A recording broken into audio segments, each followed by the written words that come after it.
크리스마스는 주후 300년대 초반부터 기념하기 시작했습니다. 300년대 이전에는 그리스도의 신성을 강조하는 신학적인 성향 때문에 크리스마스에 대한 관심이 적었습니다. 성탄절을 12월 25일로 정한 것은요, 초대 기독교 교부들이었습니다. 386년도 대주교 요한 크리소스톰은 성탄절의 기원에 대해서 다음과 같이 말을 했어요. 제사장 사가랴가 속죄일 임무를 수행한 직후인 9월 25일에 세례 요한이 잉태되었으므로 예수의 잉태 시기는 그로부터 6개월이 지난 이듬해 3월 25일이 됩니다. 즉 3월 25일은 천사가 마리아에게 수태고지를 한 날이고, 이날에서 다시 임신기간 9개월을 더하면 우리 주님이 태어나신 12월 25일이 됩니다.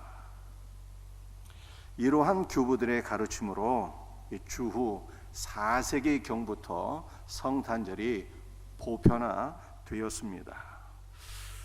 오늘 우리는 우리 주님 탄생하신 성탄절을 맞이하면서 성탄절에서 무엇이 가장 중요한 것인가를 다시 한 번 더 생각해 보아야 합니다.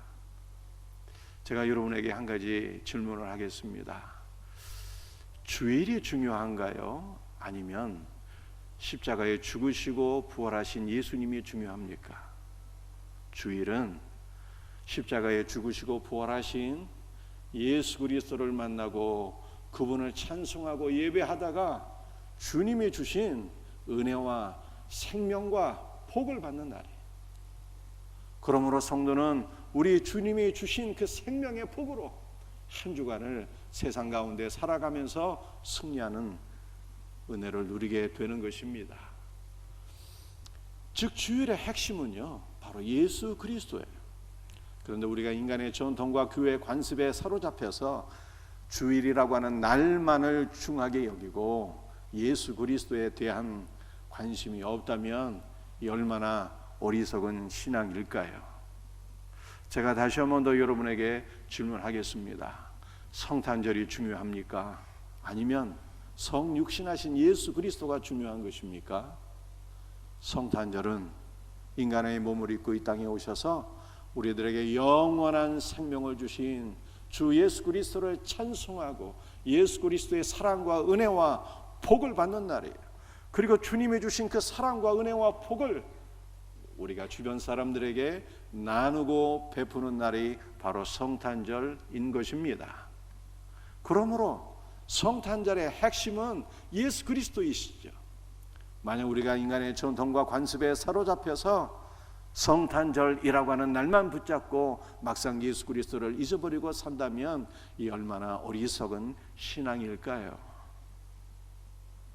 오늘 복된 성탄절을 통해서 성육신하신 예수 그리스도를 만나며 성삼위일체 하나님께 모든 영광과 감사를 돌려드리며 주님이 주시는 사랑과 은혜와 복을 받고 그 은혜와 복을 나누며 베풀며 살아갈 수 있는 은혜가 우리 모든 성도들에게 있기를 주 예수의 이름으로 축복합니다. 오늘은 우리가 생명의 양식으로 오신 예수 그리스도라는 제목으로 함께 말씀을 나누며 은혜를 받고자 합니다. 첫 번째로 우리가 생각해 볼 말씀은 예수 그리스도는 생명의 양식으로 베들레헴에서 탄생하셨다. 우리 오늘 본문 말씀 미가서 5장 2절을 다시 한 번 더 같이 읽도록 하겠습니다. 베들레헴 에브라다야, 너는 유다 족속 중에 작을지라도 이스라엘을 다스릴 자가 내게서 내게로 나올 것이라. 그의 근본은 상고의 영원에 있느니라. 베들레헴은 이스라엘의 수도인 예루살렘 남서쪽 8km에 위치한 유다 산지에 속한 마을입니다. 에브라다는 열매가 많고 결실이 풍부하다는 뜻인데 베들레헴의 또 다른 이름입니다.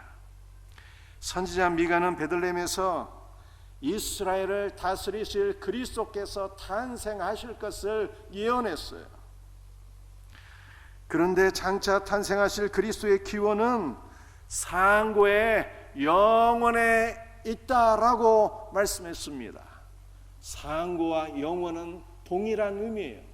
이 동일한 의미를 두 번 강조함으로 말미암아 예수 그리스도의 영원성을 우리들에게 보여주고 강조한 것입니다.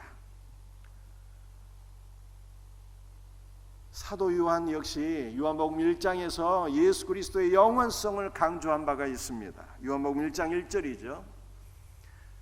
태초에 말씀이 계시니라. 이 말씀이 하나님과 함께 계셨으니 이 말씀은 곧 하나님이시니라. 이 태초라고 하는 것은 하나님께서 세상을 창조하시는 그 시점을 가리키는 것이 아니라 바로 영원천을 가리키는 거예요. 영원천부터 말씀이 계셨는데 그 말씀이 하나님이시며 그 말씀이신 하나님께서 우리에게 찾아오셨다는 것이죠. 말씀이신 하나님께서 우리에게 찾아오셨는데 그분이 바로 우리 구주 예수 그리스도예요. 영원 전부터 존재하신 하나님께서 인간의 몸을 입고 베들레헴에서 탄생하셨습니다. 이것은 영원하신 하나님께서 인간의 몸을 입으시고 이 땅에 오셨는데 그 이유는 타락한 인간이 스스로 자기를 구원할 수가 없어서 영원하신 하나님께서 타락한 인간을 구원하기 위하여 인간의 몸을 입으시고 인간의 시간과 공간 안으로 찾아오셨다는 말씀입니다.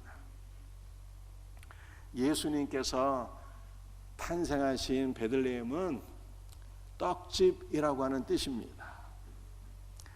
베들레헴은 그 이름에서 볼 수 있듯이 이스라엘을 먹여 살리는 비옥한 곡창 지대입니다.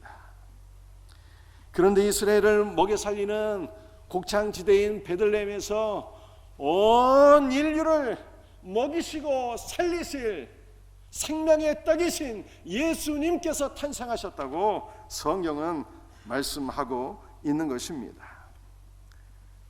누가복음 2장 4절과 7절 말씀 우리 한번 같이 읽도록 하겠습니다. 요셉도 다윗의 집 족속이므로 베들레헴이라 하는 다윗의 동네로 그 약혼한 마리아와 함께 호적하러 올라가니 마리아가 이미 잉태되었더라. 첫 아들을 낳아 가음보로 싸서 구유에 누였으니 온 천하의 호적력이 내려져서 요셉도 자신의 정혼녀 마리아와 함께 베들레헴으로 내려가게 되었습니다. 요셉은 마리아와 정혼을 했지만 아직 함께 살고 있지는 않았어요. 그러므로 마리아의 몸에서 잉태되신 아기 예수 그리스도는 부정무혈로 잉태되신 분이 아니라 성령으로 잉태되신 하나님의 아들입니다. 성령으로 잉태되신 예수 그리스도는 베들레헴 우양의 구유에서 탄생하셨어요. 여러분들 구유가 무엇입니까? 구유는 우와 양의 밥그릇이에요. 밥그릇. 우와 양은 바로 우리를 가리키는 것입니다. 우리가 예수 그리스도의 양이에요. 예수님 우리의 목자가 되시고, 그러므로 예수님께서 우양의 밥그릇에 탄생하셨다는 말씀은 예수님께서 바로 자신을 우리들에게 생명의 양식으로 주시기 위하여 이 땅에 탄생하셨다라고 하는 말씀입니다. 우양의 밥그릇에 탄생하신 예수 그리스도는요, 강보에 쌓여 있으셨어요. 여러분들, 강보는 바로 성경 말씀을 뜻하는 것입니다. 그러므로 우리가 강보를 펼치게 될 때, 성경 말씀을 펼치게 될 때 성경 말씀 안에서 살아계신 예수 그리스도를 보게 되는 거예요. 여러분들, 우리가 강보 즉 성경 말씀을 우리가 먹게 될 때 이 땅에 생명으로 생명의 양식으로 오신 예수 그리스도를 먹으며 그 예수 그리스도께서 주시는 은혜와 생명으로 사는 복된 성도가 되는 것입니다. 사랑하는 성도들이여, 우리가 다가오는 2023년은 신앙의 본질로 돌아가서 성경 말씀 안에서 탄생하신 예수 그리스도를 만나며 생명의 양식 되시는 예수 그리스도를 먹으며 말씀 안에서 승리할 수 있는 복된 은혜가 우리 모두에게 있기를 주 예수 그리스도의 이름으로 축복합니다. 우리가 두 번째 살펴볼 말씀은 예수 그리스도는 작은 자를 위하여 작은 자로 오셨다는 것입니다. 구약 성경 스가랴 6장 12절 말씀 함께 같이 읽도록 하겠습니다. 만군의 여호와께서 이같이 말씀하시되 보라, 싹이라 이름하는 사람이 자기 곳에서 돋아나서 여호와의 전을 건축하리라. 여러분들, 싹이라 하는 사람이 자기 곳에서 돋아난다고 성경에 말씀하고 있는데요, 싹이라고 하는 사람은 예수 그리스도를 가리키는 것입니다. 근데 싹이라고 하는 것은 연합하다, 결합시키다 라고 하는 뜻이에요. 즉 예수님의 사역은 분열이 아니라 연합시키고 하나가 되게 하는 사역이다 라고 하는 것을 성경이 말씀하고 있는 것입니다. 오늘 성탄절을 맞이해서 우리 구주 예수 그리스도의 은혜로 말미암아 우리 각 가정이, 우리의 생명샘교회와 한국교회가 또 분단된 나라와 민족이 그리스도 예수 안에서 하나로 연합되어지는 역사가 있기를 주님의 이름으로 축복합니다. 우리 예수님께서 이 땅에 오셔서 하나가 되게 하는 사역을 이루셨어요. 모든 유대인들과 이방인들을 하나로 연합시키셔서 하나의 성전으로 세우셨어요. 우리 예수님은 우리 모든 믿는 자들을 그리스도 예수 안에서 교회의 머리가 되신 그리스도와 한 몸이 되게 하셨습니다. 또 우리 예수 그리스도는 우리 모두를 아버지께로 인도하셔서 그리스도 예수 안에서 아버지 하나님과 우리를 하나가 되게 하셨어요. 그리스도 예수의 사역은 이처럼 하나가 되게 하시는 사역입니다.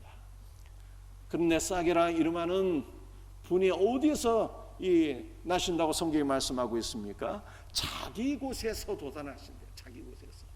여러분들, 자기 곳이라고 하는 것은 뭐뭐 아래에, 뭐뭐 대신에, 뭐뭐를 위하여 라고 하는 뜻입니다.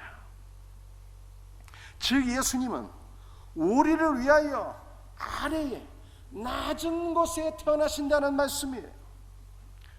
예수님은 하나님과 동일 본질입니다.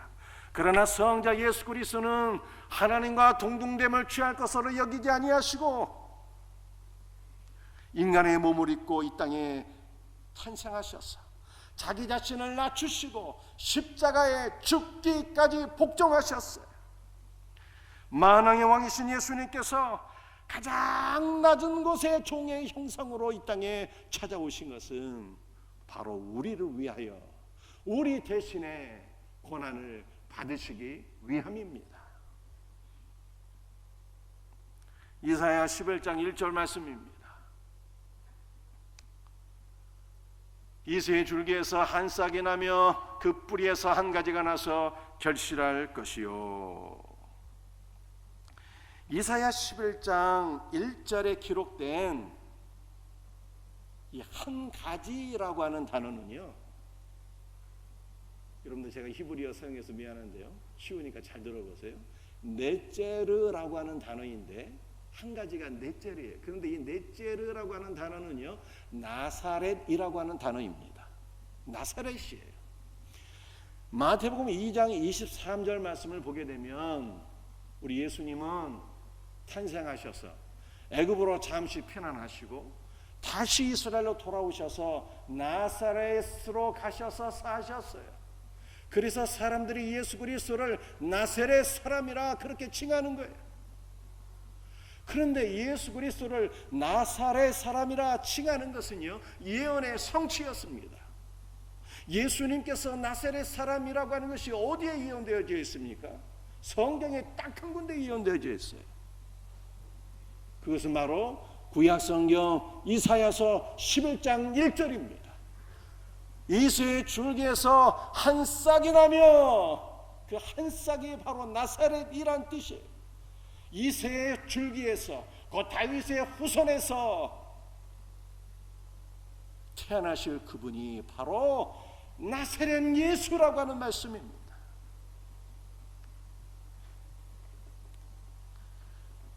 여러분들, 나사렛은 어디에 있는 동네일까요? 갈릴리 남서쪽에 위치한 동네인데 예수님께서 약 30년간 사시던 고향과 같은 곳입니다. 그런데 빌립의 전도를 받은 나다나엘은 이런 말을 했어요.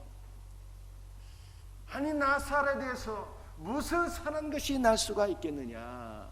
그 사람들이 예수를 나사렛 예수라고 하는데 지금 빌립이 와서 그 나사렛 예수를 믿으라고 하니까 나다나엘이 하는 말이, 야, 너 좀 정신 나간 거 아니냐, 나사렛에서 무슨 선한 것이 나겠느냐, 이렇게 얘기를 한 거예요. 여러분들, 나사렛이라고 하는 것은 갈릴리 해변가에 있는 작은 어촌이요, 깡촌입니다. 만왕의 왕이신 예수 그리스도는 낮은 곳에 짐승의 구유에 탄생하셨는데, 낮은 곳에 탄생하셨을 뿐만 아니라 그분은 이 땅에 사셨을 때에 매우 가난하고 찌든 삶을 사셨다는 것을 성경이 나사렛이란 말을 통해서 우리들에게 보여주고 있는 것입니다. 나사렛 예수는 낮은 곳에 작은 자로 오셔서 작은 자로 살아가는 동안 많은 고난을 받으셨기에 많은 결실을 맺으셨습니다. 예수님께서 낮은 곳에 작은 자로 태어나셔서 많은 결실을 맺으셨는데 그 결실이 누구입니까? 바로 오늘 저와 여러분들인 것입니다. 이사야 53장 2절 말씀이 함께 같이 읽도록 하겠습니다. 그는 주 앞에서 자라나기를 연한 순 같고 마른 땅에서 나온 뿌리 같아서 고운 모양도 없고 풍채도 없은즉 우리가 보기에 흠모할 만한 아름다운 것이 없도다. 메시아는 인간이 생각하는 것과는 전혀 다른 모습으로 오실 것이라고 하는 말씀입니다. 사람들은 세상을 구원하기 오실 메시아가 어떠한 사람일까? 그는 강력한 군사력과 리더십을 갖춘 위대한 왕일 것이다, 이렇게 생각을 했습니다. 강력한 메시아는 나무로 비유하면 마치 백향목 같은 나무이죠.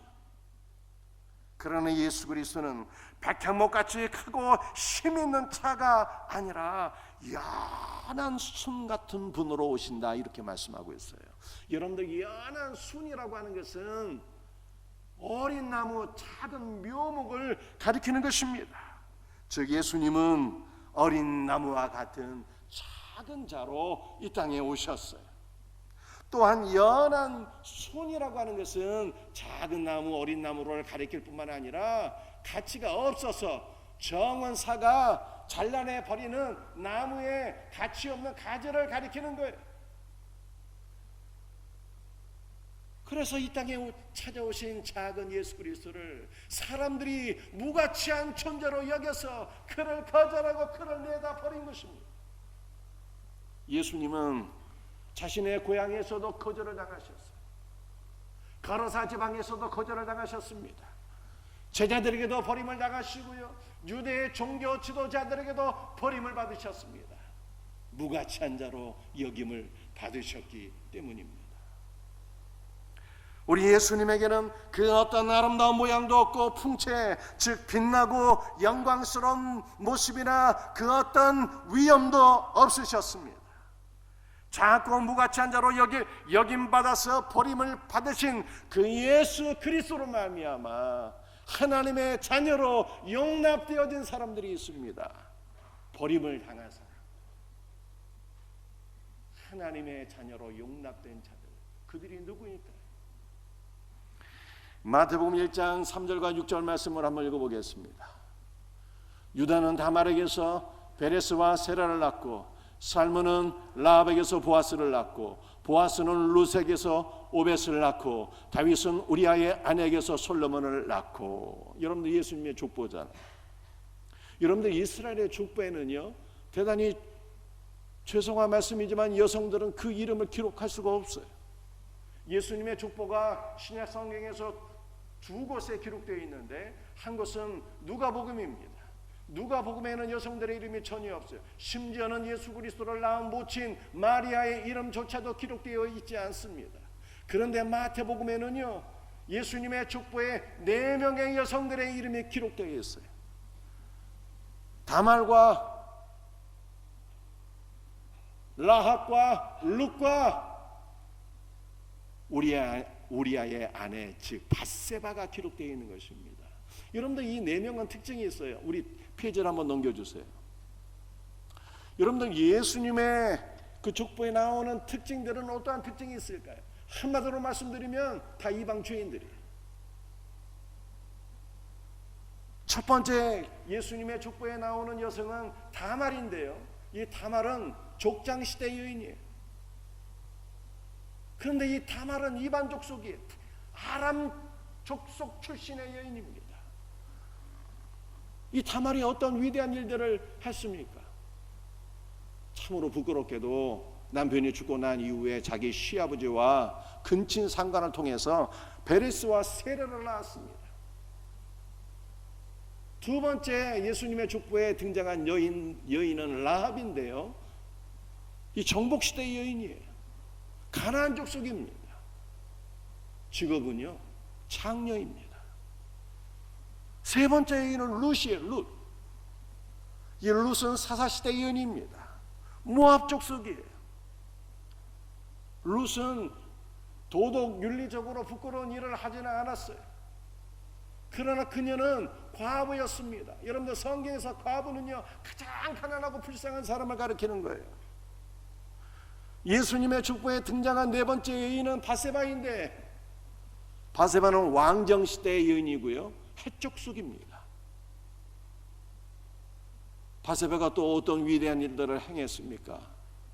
남편이 버젓이 살아있음에도 불구하고 다윗왕과 더불어서 간음한 여인이 바로 밧세바예요. 그러니까 예수님의 족보에 등장한 이 4명의 여인들은 공통점이 다 이방 주인들인 거예요. 예수님의 족보에 이방 죄인들의 이름이 기록된 이유가 무엇입니까? 예수님은 이 땅에 가장 작은 자로 오셨는데, 가장 작은 자로 오신 예수 그리스도께서 이 땅에 가장 작은 자들, 이방 죄인들을 구원하셨다는 거예요. 우리 예수 그리스도는 사람들을 위해서 무가치한 자로 여김을 받아서 버림을 당하셨는데, 예수 그리스도께서 버림을 당하심으로 말미암아 이방 죄인들이 하나님의 자녀로 용납함을 받았다는 거예요.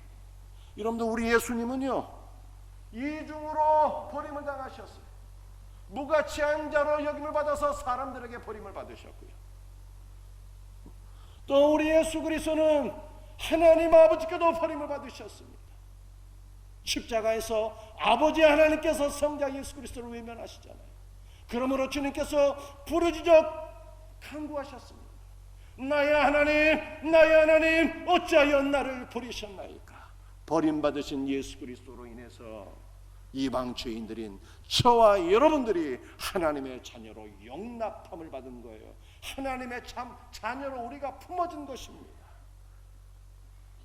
이것이 바로 예수 그리스도께서 우리에게 베풀어 주신 놀라운 은혜입니다.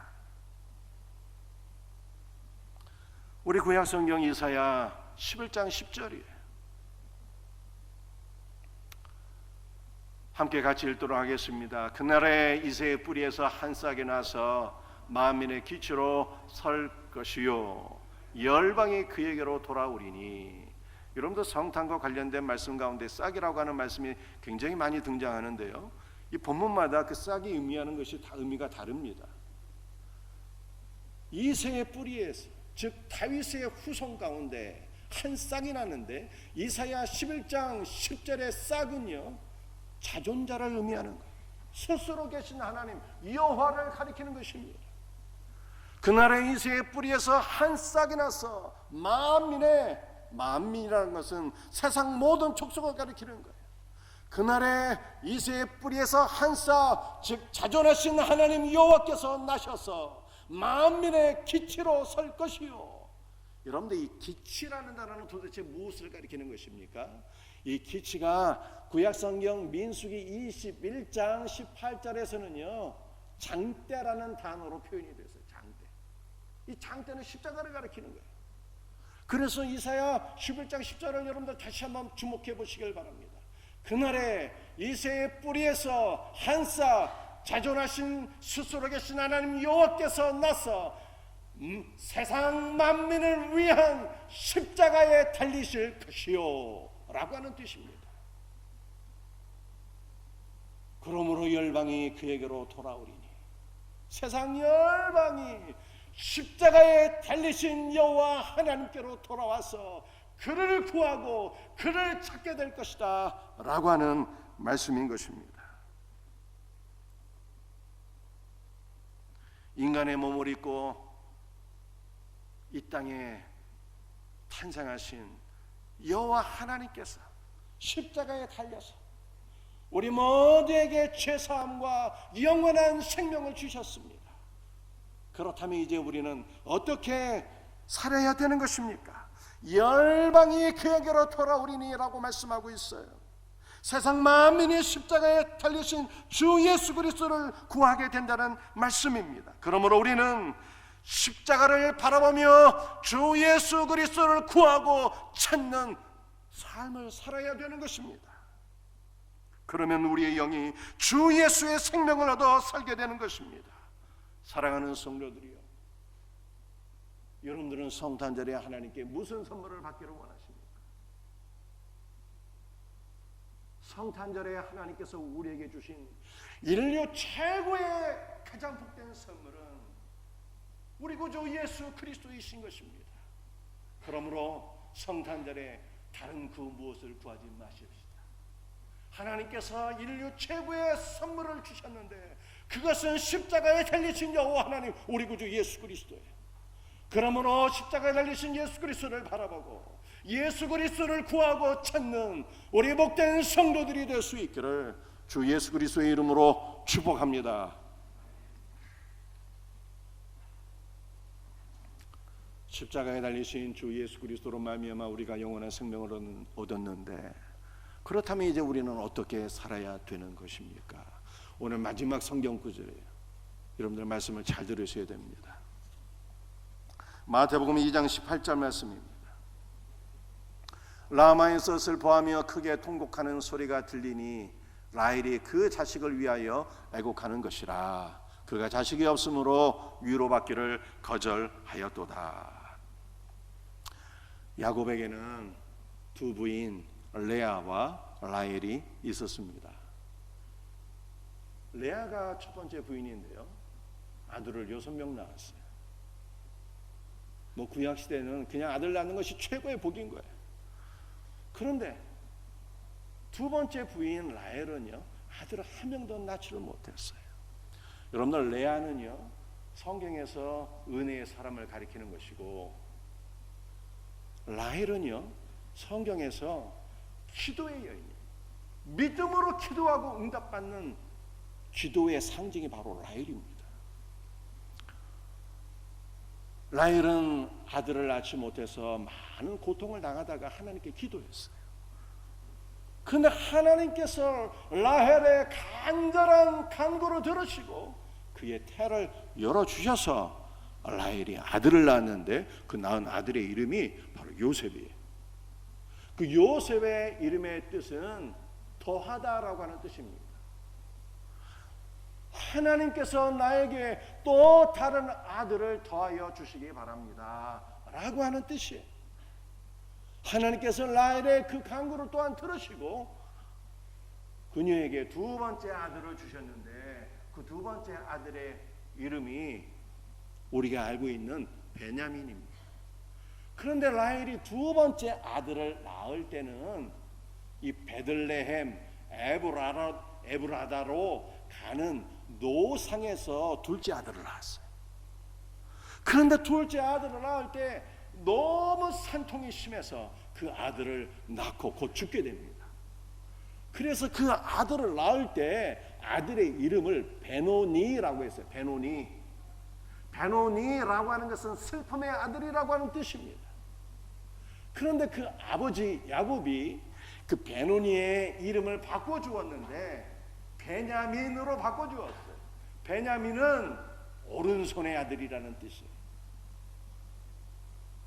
여러분들, 베노니는 고난 받으신 그리스도를 가리키는 것이고요, 베냐민은 부활하사 영광을 얻으신 그리스도를 가리키는 거예요. 그러니까 라헬은 죽을 때 둘째 아들을 통해서 그리스도의 고난과 죽음을 바라본 거예요. 그리스도의 고난과 죽음을 바라보면서 그는 너무 마음이 아파서 통곡하며 기도했는데, 하나님께서 고난받으시고 십자가에 죽으신 예수 그리스도를 부활의 영광으로 높여주셨다는 거예요. 이것이 바로 베노니와 베냐민의 이름의 뜻에 담긴 영적 메시지인 것입니다. 그런데 라헬이 죽고 난 이후에 1000년의 시간이 흘러서 라헬은 다시 한 번 더 통곡하게 됩니다. 그것은 남유다가 바벨론에 의해서 멸망을 당해서 유다 백성들이 바벨론 각지로 끌려가게 되었기 때문입니다. 자신의 사랑하는 후손들이 포로로 끌려가는 그 모습을 바라보면서 라헬이 통곡하며 기도하게 돼요. 물론 라헬은 죽었지만 하나님 나라에서 자신의 후손들을 위해서 통곡하며 기도한 거예요. 하나님께서 라헬의 기도를 들으시고 70년 만에 끌려간 포로들이 다시 돌아오게 하셨어요. 그런데 또 수백 년의 시간이 흘러서 라헬이 다시 한 번 더 통곡하는 역사가 일어나게 됩니다. 라헬이 왜 통곡하게 되었을까요? 헤롯이 아기 예수를 죽이기 위해서 베들레헴 인근에 있는 2살 이하의 어린 아이들을 다 죽였기 때문입니다. 자신의 후손들이 무참히 살육당하는 그 살육의 현장을 바라보면서 라헬은 또다시 통곡하며 울부짖게 됩니다. 그런데 이번에도 하나님께서 라헬의 기도를 들으시고 그 통곡하는 울음소리를 들으시고 이스라엘에게 소망을 주셨는데, 이스라엘의 소망이 누구예요? 바로 성육신하신 예수 그리스도. 예수 그리스도를 통해서 다시 한 번 더 이스라엘이 회복된다는 거예요. 여러분들이 이 라헬에 관한 이 말씀, 라마에서 슬퍼하며 크게 통곡하는 소리가 들리니 라헬이 그 자식을 위하여 애곡하는 것이라, 이 말씀을 통해서 우리가 깨닫게 되는 영적 메시지가 무엇입니까? 하나님께서 그리스도 예수를 통하여 이루시는 회복의 역사는 우리 성도들의 기도를 통하여 이루어진다는 것입니다. 사랑하는 성도들이여, 여러분들 가정이 회복되기를 원하십니까? 여러분들 교회가 회복되는 것을 원하십니까? 여러분의 슬픔이 기쁨과 감사의 제목으로 변화되기를 원하십니까? 그렇다면 우리가 어떻게 해야 되는 것입니까? 라헬처럼 기도해야 된다는 거예요. 하나님께서 라헬의 기도를 들으시고 이스라엘의 소망 예수 그리스도를 보내주셨던 것처럼 하나님께서 오늘 우리의 기도를 들으시고 우리의 기도를 통해서 예수 그리스도의 구원의 역사가 각 가정에 임하고 적용되게 하신다라고 하는 것을 성경이 우리에게 오늘 말씀하고 있는 것입니다.